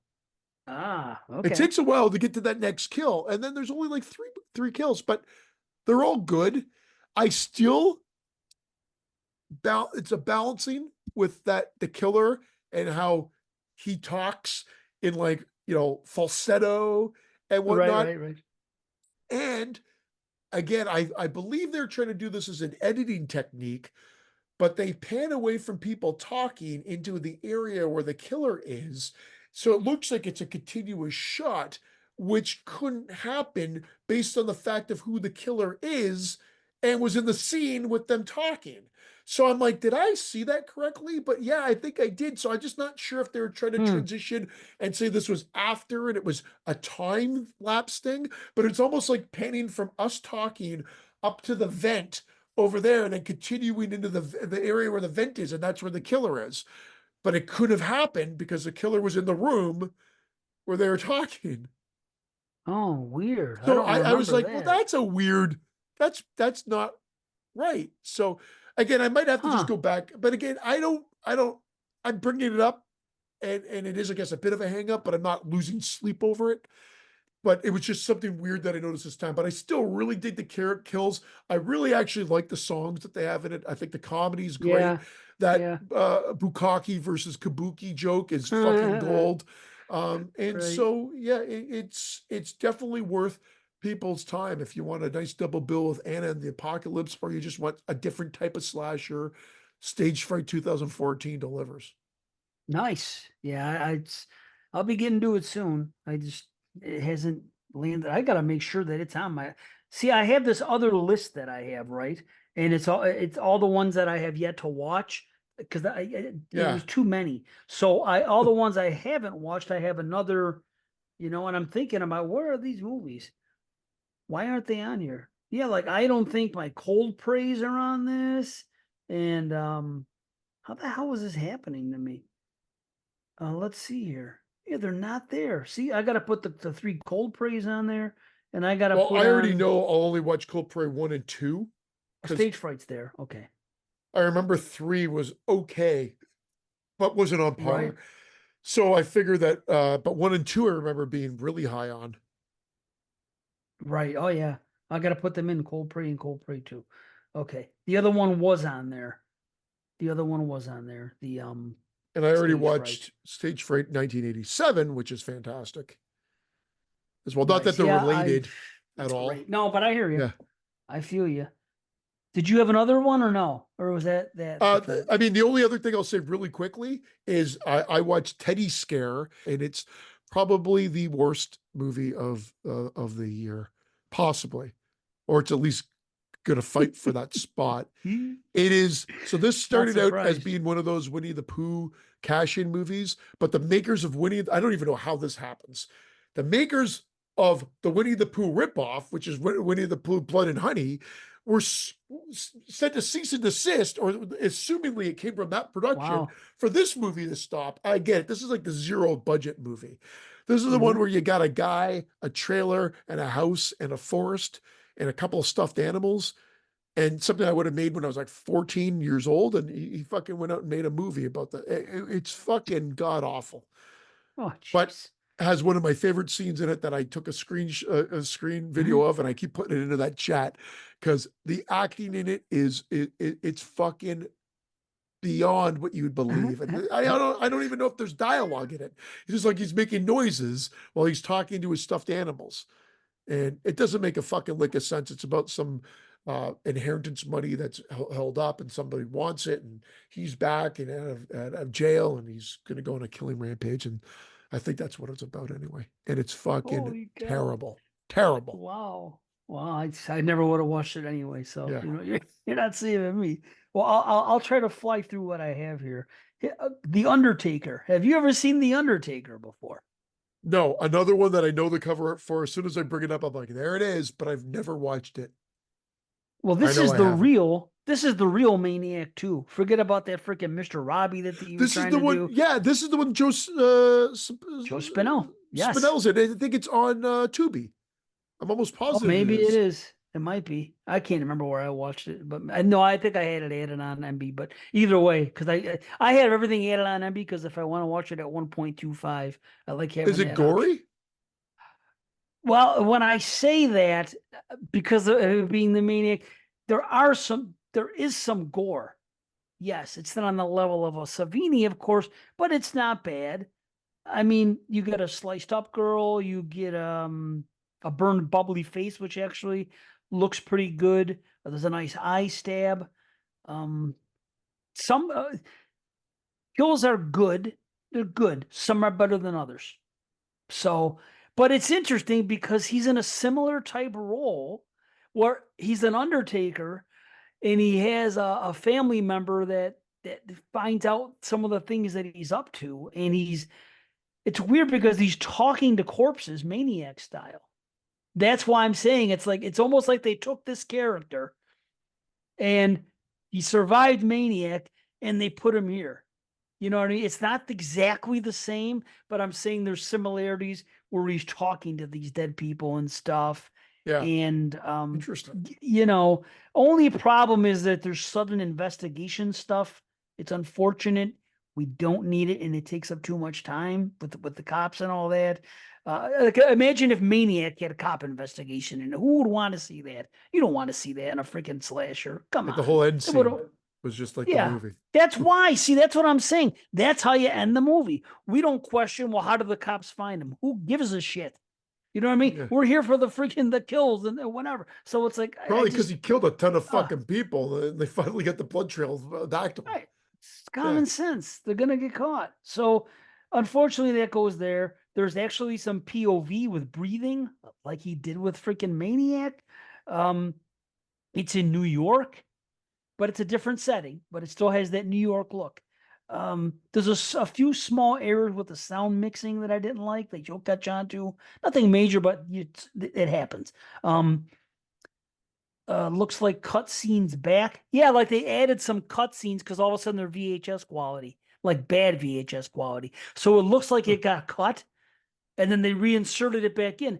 But I also heard that it was did Vinegar Syndrome do it? Somebody put this out. So I'd like to know someone that has the blue if they completely restored it, because that would be kind of cool to see. Trying to But research it while we're talking. The DVD, the Code Red DVD is edited. it's not Gory that. scenes are cut and some scenes are out of order. Nope. Okay. No, it's not Code Red. It's a respected company. It's someone that's done it like recently. So it might be Vinegar Syndrome, and it might be, I don't know. Maybe it's Umbrella. I don't know who it is, to be honest with you, but I'm pretty sure Tony Hartman said something in the chat about it when I said I watched it. He said the Blu-ray looks good. I forgot what company he said, so I'm going by that. So what up? There's a silly ending. He also said that Pledge Night was great. Right. Here comes the dog. Hope she doesn't do any trouble down here. Don't shit on the floor, whatever you do. Right. So there's a silly ending to the movie, but I feel it was a Maniac callback because it's kind of like the way Maniac ended, but something else happens. So, but it's a curious piece. It's something to see if you haven't seen it. It's almost like you don't hear anybody talking about it, and it's not great. You know what I mean? It's a half head explosion. It's not going to make my list, but it's something to see, to check out. Joe Spinell and another slasher killing people and acting a little crazy. Yeah. I mean, why not? So there's that one. I watched Happy Birthday to Me again, first time in a while. I'm bringing it up because you said if you watched it again a few shows back, and I felt like you almost had a change of heart by the way you were saying it, but I don't know. But I did Happy not Birthday to have Me. a. I watched Happy Birthday to Me. Yeah, you said this maybe 5 shows ago because we were talking about it, and I was saying something about it, and you said, "Have you rewatched it this year?" You said, and I said no. Okay. So the way you said it, I was under the impression that maybe you came down on it, No, but no, it's no. It's one of my. maybe It's not. I love it. I Okay, love it. Yeah. I still enjoy it. I mean, it's very well made, and it's just a bit slow and serious in comparison with a lot of other slashers at the time. But that's okay. It's a good story. And I noticed this time, for the first time ever, that Virginia has black gloves the first time they show her go and meet the Crawford 10 at the party, right after we see a black glove killer. I thought that was Yeah. interesting. I never caught on to that before. But anyway, that's that. I watched Sweet 16 for the first time since Oof. last year of the What'd you slasher. think? I don't hate it or anything. I really like that one girl that I it mean, actually ends up being more about her than Dana Kimmel's character. It ends up being it's that movie's Melissa. dreadfully dull. Like that's a slow fucking film. Yeah, I mean, but it does have a nice reveal out of nowhere and a surprise ending you didn't see coming. So I kind of here's what I said. It doesn't seem like it's trying to cash in on the slasher craze with this format. Like it came out at the slasher craze time. It's got a good title. It's got a good poster. It's But got the the way the poster of a movie's slasher film. made, Yeah. yeah, but the way it's made, it's a good story if you want to watch a story. But it's not like, you know, a regular slasher. It's just not. I'm not going to recommend. I'll give it a 6. I'm not going to recommend it or anything, but I don't think it's bad because I think it's a decently made story. There's just not enough of anything, and it's just not like a regular slasher was at this time. That one I'm So not a fan of. That one I give it a chance. I watched it again and I even think I said I liked it better this time, but not by much, and it's still not a good movie in my opinion. However, will I keep giving it a try. right, no, yeah, do. And then I got one more. I'll say, and I'll be over with it because I want to talk about this one. This was Sweatshop. This is the only. Oh You ever yeah. seen Sweatshop? I did way back like when it came out. How does it hold up? Well, I'll tell you what. I enjoyed it more this time than I did the first time I saw it because the first time I saw it was the first year of the slasher. I'll say this: modern low budget horror just does not have the charm of 80s low budget horror. It just doesn't. Doesn't have the same type of dialogue. Doesn't have it just the kids aren't as likable. There's something missing with modern film that we don't have anymore. But this is basically kids setting up for a rave. It's very basic. What's good about this is that we have a mean-spirited killer and it's a gore fest. That's what it is. And if you like kills and you like gore, you have that. You just have to kind of suffer in between on a very basic story. There's a little bit underneath, but there's not a lot. There's a lot of dancing around and setting up, but you got good kills. Jaws getting ripped out, some torture. Some of the edits are a little too quick, but the guy's got a real cool weapon when he decides to use it for half the kills. There's a needle nose pliers, freaking used great in a kill. Um, the best hedge clipper seen since The Burning for a kill. That's done really well. I Nice. like the look of the killer, but then there's the other two people that aren't really explained that are kind of like working for him, and it's never really fleshed out, and that's okay. Um, you know, I good looking girls, so that's all good. The final girl is not conventional. You don't really know who the final girl is going to be. Um, You like that but though? without, but Or without, what's that? do you like it more defined? No, I'm just making an observation. It's just, and I thought it was going to be something. No, it doesn't have to be defined, especially in this year in this kind of movie. So it's just like, but without the gore, forget about it. But here's I have a problem towards the end. Suddenly, out of nowhere, and there's nothing's happening.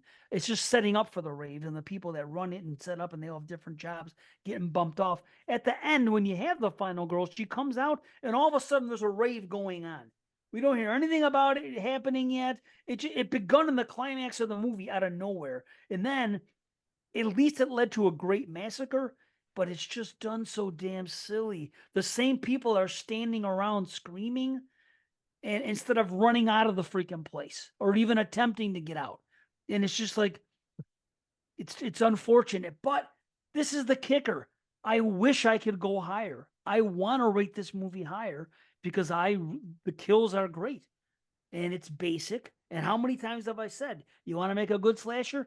Get a bunch of kids, put them in freaking an enclosed place and bump them off. It's easy. And that's what happens here. So who am I to criticize it now?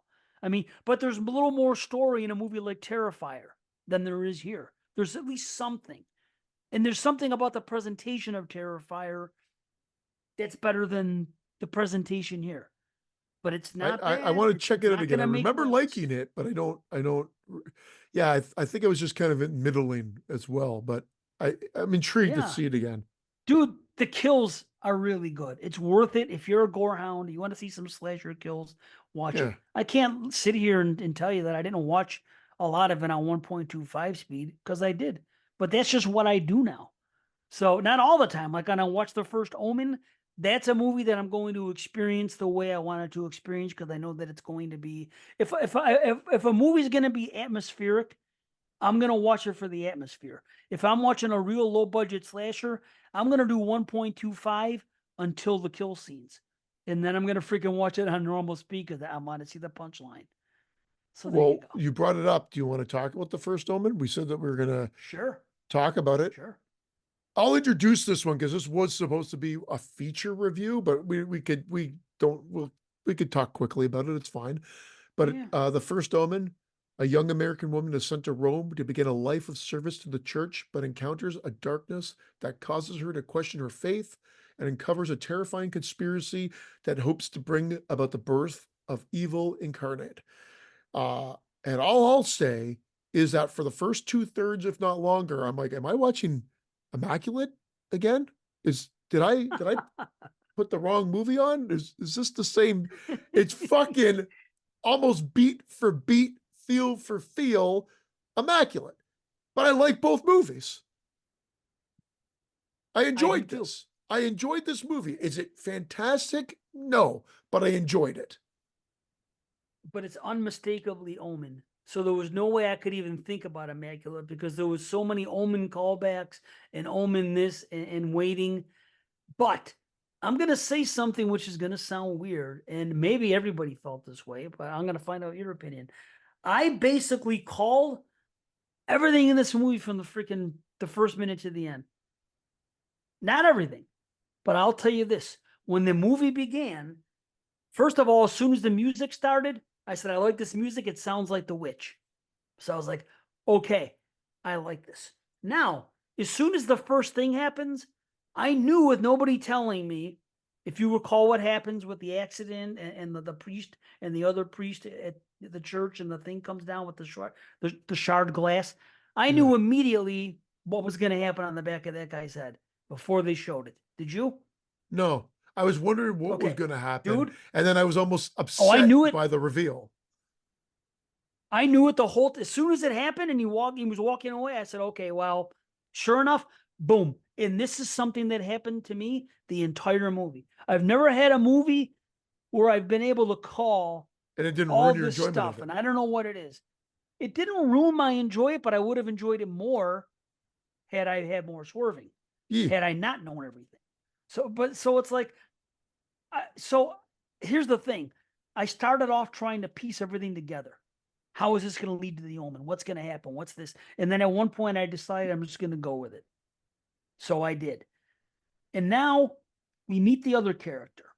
Yet when Margaret gets there, and now when you see a baby being born in the beginning, okay, and then it flash forwards to whatever it says 17 years later or what have you, is it me or when they show Margaret going to these, the orphanage, aren't you already thinking that she's the baby? Isn't that just common sense in movies or no? See, yes, what else you're am I right. gonna think? I don't know. Okay. Yeah, exactly. I mean, it's almost like they just set it right up. So the reveal for that did not shock me. If that's what you're going with, when that is a big reveal. Well, this is what I'm saying. So now, and there's more. So the thing in the back of the priest head, I got. When this guy when she showed up after a flash forward, I'm like, okay, this is the girl. What's going to happen? Then I said this. this is literally in my notes. Maybe we are going to have a swerve and this girl is the one. Because when she met the other girl that she became friends with, when she was talking about being filled with him and his presence, and when we were talking about she wanted to go out and show off her body a little bit, I'm like, maybe I'm wrong. And this is the girl because I think Nuns and she's Heat. going to be evil. Right? But I'm saying I thought she was going to be evil. So now, by the time things happen at the end of the movie, where we're seeing this girl this whole movie, and all of a sudden the last 30 minutes we don't see her again, I'm waiting. I'm like, okay, where is she? And then all of a sudden we get a stab and we get a show up, and there's the reveal. I'm like, yeah, no shit, she's fucking on that side. So another thing that as soon as I saw her, I said, okay, this is going to happen. But So I you called didn't that feel like this stuff. felt beat for Immaculate. Like, I mean, it seems like arrive in Italy, arrive at a convent. Yeah. Like it was so similar, like so similar. It was crazy having, just the friend that has this experience that you're wondering how it's going to all tie in. I mean, it really felt, instead of it being, a plot to try to have God's child, this is the child to say the other extreme. I like the reasoning for it. I like that reveal. I thought that was actually well done. Give them something to fear so more people join. And here's the funny thing. Everything they say, and when the movie ends and everything that, now I have issues with that stuff, but it turns out they were right. They did create the Antichrist just to see it get destroyed, which does end up happening in this franchise. So it's like, okay, even though they went all these ways to get it and they did all these terrible things, the ends justified the means. Now, I don't know if a bunch of people had faith in Catholicism because this happened, because when by the time you get to Damien 3, the final conflict, I don't think it's known to the world that he's the Antichrist. It's known to his followers, but I don't see everybody signing up to be Catholics because they're afraid of it. So maybe it didn't pan out that way, but they did create him with the knowledge that he was going to be destroyed by good eventually. And that did happen. So it's like, it's weird. It's weird. But I'll keep going and I don't want to. So I'll say Well, I like that the father Brennan. you keep going because like you seem to enjoy it more than I did. I Well, was a little miffed by the end, like the end with her kind of escaping and being okay with her other child. And see, thank I, you. That's another problem. yeah, Why yeah. would she want to kill the one and not the other when they're both double spawns of Satan, where it's another incestual thing? That's my note. So okay, why love the daughter? That was my question mark. That didn't make sense to me. Why wouldn't she just leave it to burn? It's the same Because damn, I think just they because they only weren't wanted the worshiping it. son. I They think that only was it. did want the son. I get So that. I I think that was understand her. Yeah. but that's the initial thing. But she still knew that this was a product of freaking incestual stuff from the freaking devil. So I don't know. It just doesn't make sense that she would care for her. She's already a half herself. You know what I mean? So she's half devil. This thing is going to be freaking, it was spawned with the freaking its offspring. I So think she if the should have brother is died. evil, Like her right? character never comes back, right? Like it's Who? never even mentioned in future films, is it? No, I Her thought they were character? going to. See, no, Yeah. that would have been cool. They shouldn't have had twins. I don't even get what that did for anything. Yeah, What it, did it it add to the wasn't the movie? girl that was in the awakening because the timeline doesn't even work Right, out.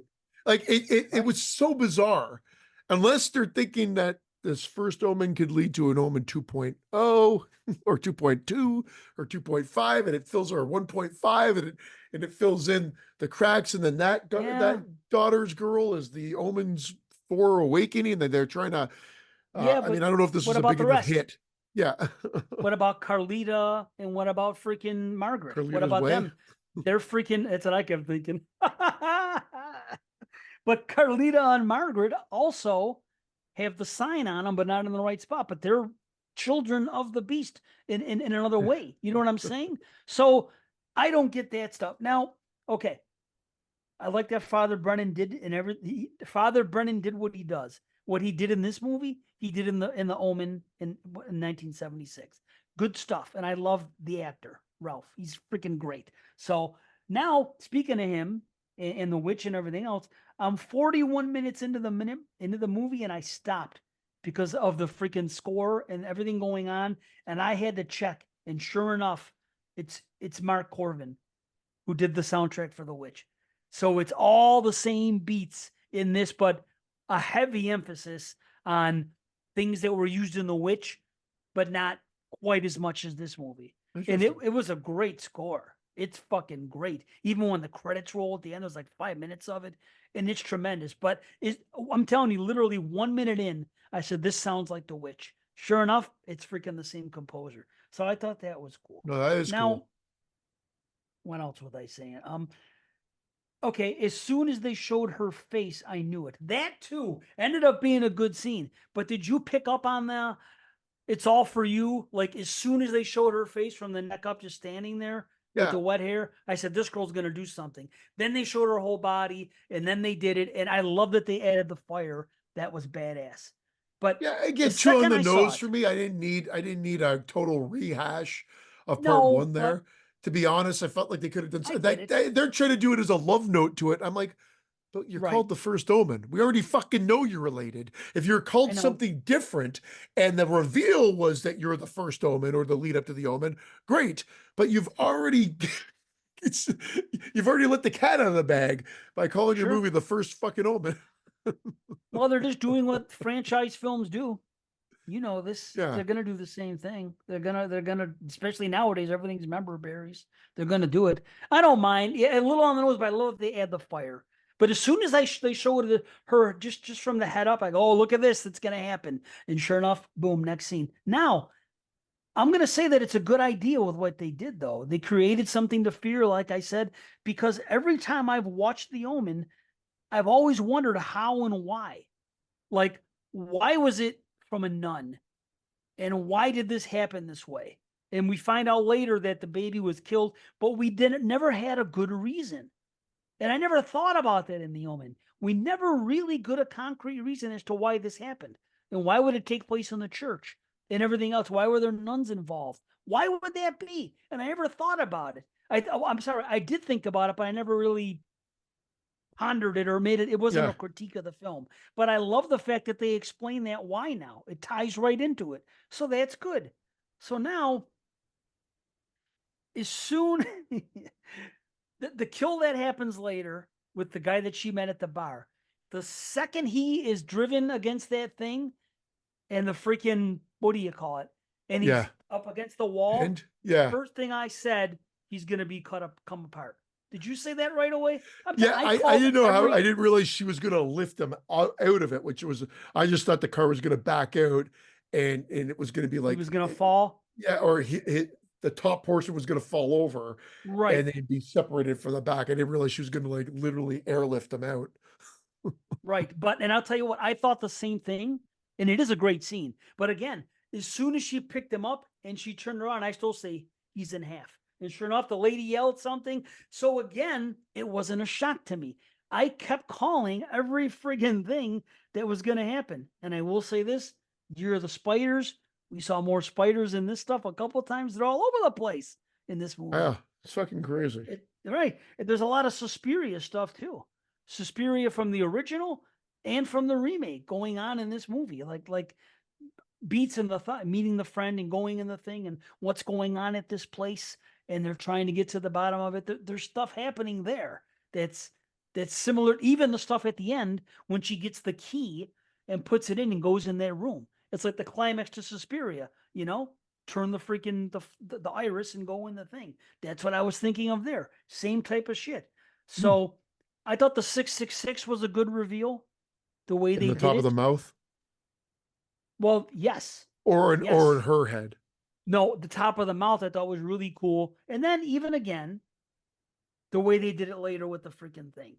You know what I mean? So I can't say that. And I think there was nods to the movie Possession too, your favorite movie. Like that part when she was doing all that bugging out on the street and she was half puking and moving, and they kept showing the one building that was just like the corner of the building, like they did in Possession.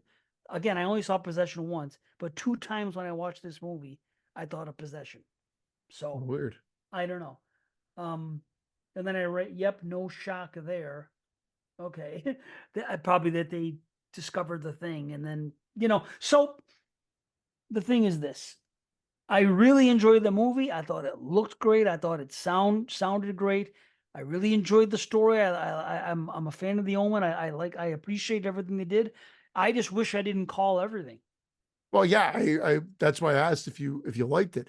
I mean, production value wise, you're absolutely right. It's beautifully made. You can tell money was thrown at it. The production is great. Um, and I liked it. I enjoyed it. But yeah, I like most prequels, you kind of know, and it was serviceable. Like I don't think there was many surprises, but it kept my interest, and it did exactly what you were hoping. I was hoping they were going to see Gregory Peck, and then they showed that and his picture Yeah, and that was whatnot. Like cool. you kind of knew they were going to have to do that. That not just fan service, but just to lead in, and then they go Yeah, there. So I mean, I like it. it wasn't like my buddy and his wife went and they hated it. I think I mentioned that on the show. Well, I remember reading ah, Brian and Jamie went to see it, and I don't think they were either big fans of it. But I liked it. It's a half head, but on the lower, like right at the entry level of a half head for me. Like so, it's it will a it's probably be a on the list unless there's more because we have 25 films to fit this on this list. I just don't know where it will end up, or if there will be right. more movies that end up somehow trumping this by the end of the year. Oh, it's definitely going to be there for 25 based on what my rating is, but it's a half head for me. But it's weird because, like I said, I called every damn thing. I've never done that in a movie. It was just like Yeah. everything that happened. I was like, oh, you did. Oh, this is going to happen. This is going to this person. And I was just like, now I didn't call every little thing. I didn't understand about and I did get a little confused at one point because they were showing the birth. But I thought and I was like, why is that guy there? The guy that she hooked up with at the bar that got killed. I thought they were showing her birth, Margaret's birth.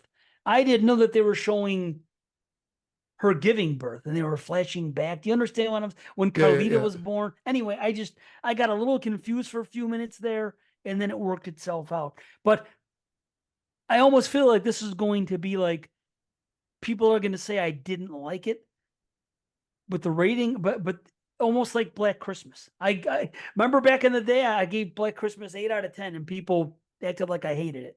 You know what I mean? No, I So, think you've been raving about it the whole time too. So I was almost okay. expecting that you're going to give it a full head. They did do some cheap stuff, but it was effective cheap stuff, like the demon hand coming out of the vagina. Yeah. Yeah, that was weird, but cool. Cool Yeah, visual though. I it's do like that slimy. stuff with the demon hand was cool. Right, and slimy. And there was some Rosemary's Babies nods too in the movie. There was a couple. So and I think there was an Exorcist nod too. There was one point when she was in the back of a car just for like 30 seconds, but the music they played was the same music that they played when Ellen Bernstein was in the back of the car. And she was being driven, I think, from the hospital, and she had the thing over her head, and she was wearing the scarf. And I was like, oh, that's very similar to that. And speaking of her, not to get off topic, but remember what I said a few shows ago that I was disappointed that um they weren't going to continue, or no, Yes. that Flanagan was taking over, but they said that Yeah. what they say they weren't going to They continue as were, I thought, Deceiver, with Flanagan. You right? They told me about it, were, and then it was and news I all was of a sudden. disappointed. And then later on, they came back and they said it's not going to be Deceiver, right? Oh, I Or thought was they it the other did way say it around? was.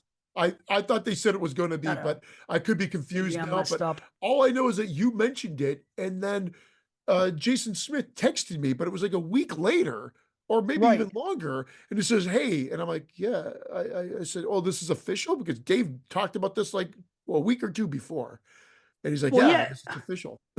Well, they talked that he was attached, but then they said that it was going to be a sequel. It was going to be Deceiver after all, right? And then I said, I wish it wasn't. I wish it would do something different. And then I think the news came out a week or two later. That's what you're talking about. That it was going to be his own thing. Maybe I'm wrong, and then who knows? Fucking who knows? Well, Well, it doesn't matter. well, half heads for both of us. Yeah, Yeah. enjoyable, but much better than I was expecting it to be. I don't know what I was expecting, but I wasn't expecting. My thing was you called everything. My thing was that how much of a parallel to Immaculate it felt like for the first like two thirds. Yeah, I guess I or was at least just the first half. I was so in Omen zone that I wasn't even thinking. You've now entered I'm not gonna the lie Omen to you. zone. I did think about it. Of course, I thought about Immaculate, but not to the. She was. It was a completely different. I don't know. It was just different stuff. So, but I understand where you're coming from. I'll tell you what, though. I have only watched 17 movies from 2024, and I have watched 122 slashers. Well, I'll give you my numbers. My slasher number is 180, no, 136. So you're catching up to me real quick. And then my 2024 horror watches is 33. Wow, look at you. You're doing good. So almost I'll doubled catch you up. I'll there. catch up. Yeah, but And we're Teddy not going to Scare is have one of them. time. Yeah, right. See, I'm a little more particular, as we know. But I'll say this: we don't have time to talk about them, but I Yeah. am going to recommend Baghead and You'll Never Find Me. And I Yeah. wish we could have talked about You'll Never Find Me because That it's maybe very controversial let's in talk about some it next ways, show in the lead up. a Why little don't bit, if we can, if I if we can can? remember. I Yeah. recommend Baghead too, and I saw Tarot, and it's it's a mild rumble. It's okay. It was better than I was expecting. It's like a 6 out of 10, 3 out of 5. It was well, like good production values. There's a couple good creatures.